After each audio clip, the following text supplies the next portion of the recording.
Students, अब हम आज यहाँ पे construction of questionnaire and schedule and there qualities के बारे में जानेंगे। जैसा कि हमने कल क्वेश्चनियर और शेड्यूल मेथड कर चुके थे, उसमें हम ये जान चुके थे कि क्वेश्चनियर जो होता है उसके थ्रू क्या किया जाता है, क्वेश्चंस पूछे जाते हैं। इन्वेस्टिगेटर क्या करता है, उस क्वेश्चनियर का यूज करके क्या करता है, क्वेश्चंस जो होते हैं वो इन्फॉर्मेंट से पूछता है। जिसमें हमने मेलिंग मेथड और हमने इन्यूमरेटर मेथड को पढ़ लिया था कि मेलिंग मेथड में तो इन्फॉर्मेंट खुद रिस्पॉन्ड करता है और जो इन्यूमरेटर मेथड था उसमें इन्यूमरेटर अपॉइंट किया जाता है और इन्यूमरेटर क्या करता है, उस क्वेश्चनियर को फील करता है।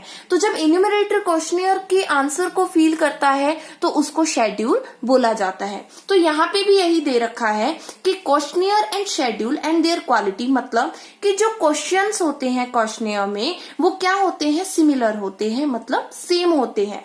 There is no any difference between the questionnaire and schedule, because schedule में भी क्वेश्चनियर ही यूज होता है जो किसके द्वारा यूज किया जाता है, इन्यूमरेटर के द्वारा यूज किया जाता है। बट डिफरेंस क्या होता है, फिर क्वेश्चनियर में क्या होता है कि जो इंफॉर्मेशन होती है, उस इंफॉर्मेशन जो क्वेश्चनियर में जो इंफॉर्मेशन मांगी जाती है इन्वेस्टिगेटर के द्वारा, वो इंफॉर्मेंट खुद रिस्पॉन्ड करता है। बट शेड्यूल में क्या होता है कि वो जो इंफॉर्मेशन होती है वो इंफॉर्मेंट से तो ली जाती है, बट क्वेश्चनियर में जो फील करने का काम है वो कौन करता है, इन्यूमरेटर करता है। कौन करता है, आपका इन्यूमरेटर करता है। और उस केस में फिर क्या हो जाता है, वो शेड्यूल बन जाता है। ये डिफरेंस है। अब बात हम पढ़ेंगे कि क्वेश्चनियर जो होता है उसकी क्वालिटीज क्या क्या होती है, कि जो क्वेश्चनियर है उसकी क्या क्वालिटीज होनी चाहिए। तो quality of a good questionnaire, limited number of questions, मतलब क्या कि जो क्वेश्चंस पूछे जाते हैं ना क्वेश्चनियर में वो लिमिटेड नंबर में होने चाहिए, मैक्सिमम 15 to 20। क्योंकि अगर आपने बहुत सारे क्वेश्चन पूछ लिए तो जो इन्फॉर्मेंट है वो रिस्पॉन्ड ही नहीं करेगा। क्यों?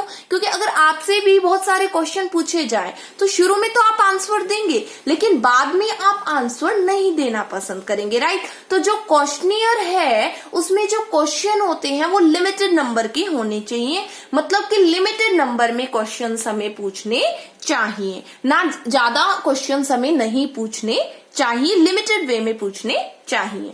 फिर आता है सिंप्लिसिटी। सिंप्लिसिटी का मतलब ये है यहाँ पे कि जो लैंग्वेज होती है ना क्वेश्चन की वो सिंपल होनी चाहिए, लोकेट होनी चाहिए और क्लियर होनी चाहिए। मतलब क्या कि सिंपल लैंग्वेज का यूज करो क्वेश्चन में, कि सामने वाला जो पर्सन है वो आसानी से उसको समझ सके। कॉम्प्लेक्सिटी क्रिएट मत करो। लोकेट मतलब कि ऐसा क्वेश्चन पूछो जिससे अर्थ स्पष्ट हो रहा हो कि एक्चुअल में क्वेश्चनियर के थ्रू आप पूछना क्या चाह रहे हो, राइट। कि सीधा वो आंसर दे दे, उसके माइंड में सेट हो जाए, ओके ये तो ये क्वेश्चन पूछना चाह रहे हैं, तो उसका सीधा आंसर दे दे, उसको सोचना ही ना पड़े इतना। दूसरा, जो क्वेश्चन हो ना वो शॉर्ट हो, लॉन्ग ना हो और कॉम्प्लेक्स, ठीक है, कॉम्प्लेक्स ना हो। तो सिंपल वे में क्वेश्चंस होने चाहिए। Proper order of the question, जो भी क्वेश्चन होते हैं वो एक प्रॉपर ऑर्डर में होने चाहिए। किसमें होने चाहिए, प्रॉपर ऑर्डर में होने चाहिए क्वेश्चन। मतलब ये है यहाँ पे कि प्रॉपर ऑर्डर का मतलब कि जैसे आपने क्वेश्चन पूछा, आपने उसका पर्सन का नाम पूछ लिया, ठीक है, उसकी आपने एज पूछ ली, उसके बाद आपने क्या किया कि आपने उस पर्सन की ना इनकम पूछ ली, और फिर इनकम के बाद आप पूछ रहे हो कि आप एम्प्लॉयड हो या अनएम्प्लॉयड हो, ठीक है। तो वो तो गलत हो गया। पहले आपको पूछना चाहिए था कि आपके पास रोजगार है या नहीं है। अगर एम्प्लॉयड होता तो इनकम बताता, और अनएम्प्लॉयड है तो फिर उसकी क्या इनकम होगी, ठीक है ना। फिर तो वो अलग टाइप से कर रहा है। तो फिर आप ऑक्यूपेशन पूछ रहे हो क्या, तो ऑक्यूपेशन पूछो पहले, ठीक है, एम्प्लॉयड पूछो, फिर ऑक्यूपेशन पूछो, उसके बाद इनकम पूछो। तो वो होता है प्रॉपर ऑर्डर। मतलब जो क्वेश्चन पूछे जाते हैं ना वो प्रॉपर ऑर्डर में होने चाहिए, सीरियल वाइज होने चाहिए, ठीक है। ये नहीं है कि पहले इनकम पूछ रहे हो और पर्सन का नाम पूछ रहे हो लास्ट में, तो ये तो गलत हो जाएगा। तो प्रॉपर ऑर्डर होने चाहिए क्वेश्चन के। No undesirable question, undesirable question नहीं होने चाहिए। अनडिजायरेबल का मतलब कि ऐसे क्वेश्चन नहीं होने चाहिए जो पर्सनली, मतलब किसी को पर्सनली लाइक के पर्सनल टाइप के क्वेश्चन, किसी की पर्सनल फीलिंग्स को हर्ट करे। तो पर्सनल क्वेश्चन कभी भी पूछने नहीं चाहिए क्वेश्चनियर में, इनको अवॉइड करना चाहिए।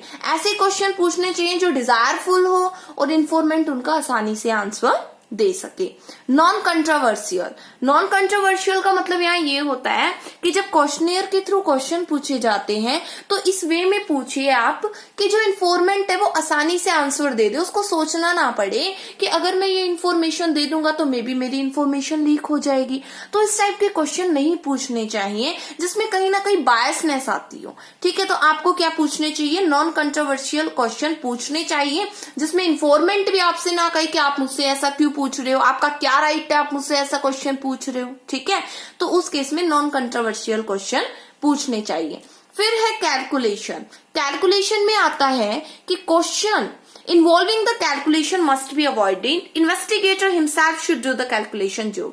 ऐसे क्वेश्चन नहीं पूछने चाहिए जिसमें कैलकुलेशन का काम हो, वो इन्वेस्टिगेटर को खुद करना चाहिए। तो कैलकुलेटिव क्वेश्चन तो कभी भी नहीं पूछने चाहिए कि जिसमें कैलकुलेशन करनी पड़ रही हो, ऐसे तो क्वेश्चन कभी पूछने नहीं चाहिए। उसके बाद बात आती है प्री टेस्टिंग पायलट सर्वे। कई बार ये क्वेश्चन ना 3 नंबर में पूछ लिया जाता है, प्री टेस्टिंग पायलट सर्वे। तो देखिए प्री टेस्टिंग पायलट सर्वे क्या होता है कि some question on trial basis must be asked from the informant. If there is any difficulty faced by the informant, then reframe the questionnaire, and such testing technically called a pilot survey. What do it mean? It means that कि क्या होता है ना कि questionnaire तो prepare कर लिया आपने, अब आपको क्या पता कि वो क्वेश्चनियर जो है वो मार्केट में काम करेगा या नहीं करेगा, क्या लोग जो है इन्फॉर्मेंट है वो उसका आंसर दे पाएंगे। तो उस बेसिस पे क्या किया जाता है ना, टेस्टिंग की जाती है।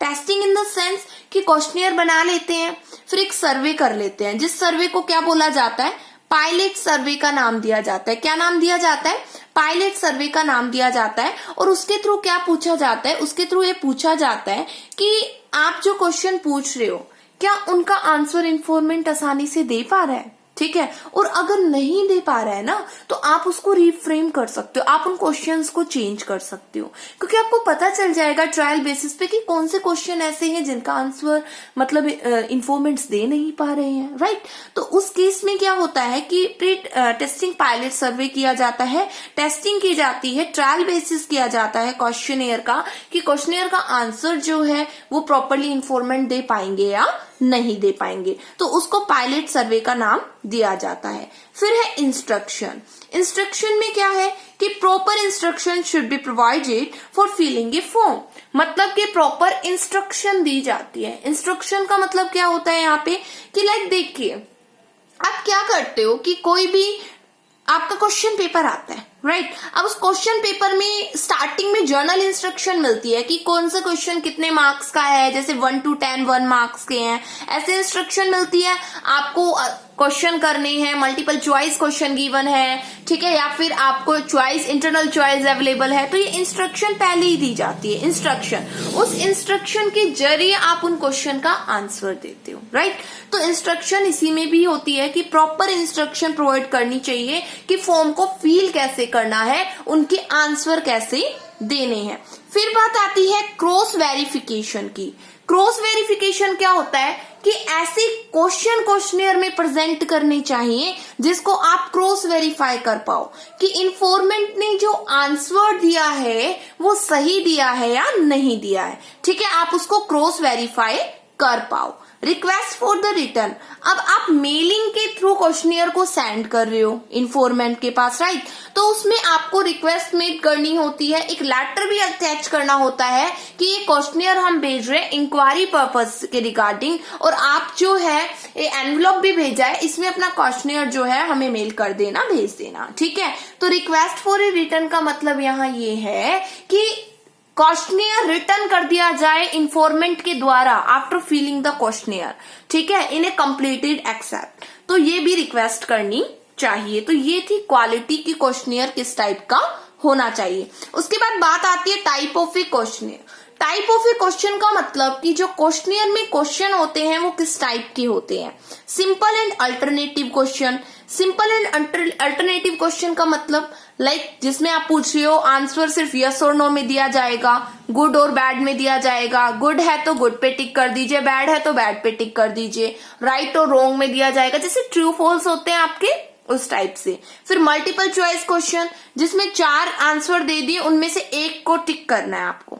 ठीक है, तो वो हो जाता है क्या, मल्टीपल चॉइस क्वेश्चन की 4 आंसर दे दिए, उनमें से आपको एक को टिक करना है जो भी आपके पास है।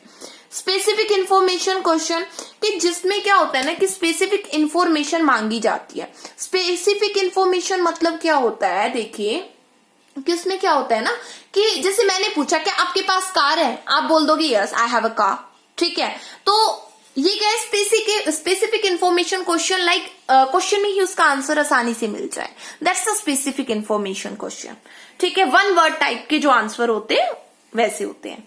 Open question, like open question मतलब कि जिसमें ओपनली पूछा जाता है आपकी इकोनॉमी के बारे में, लाइक मैं पूछती हूँ कि भाई क्या हुआ, कोरोना वायरस हो गया इंडिया में जिस वजह से लॉकडाउन हुआ, तो भारत की अर्थव्यवस्था पे क्या प्रभाव पड़ेगा, सभी इसमें 5 पॉइंट्स बताइए।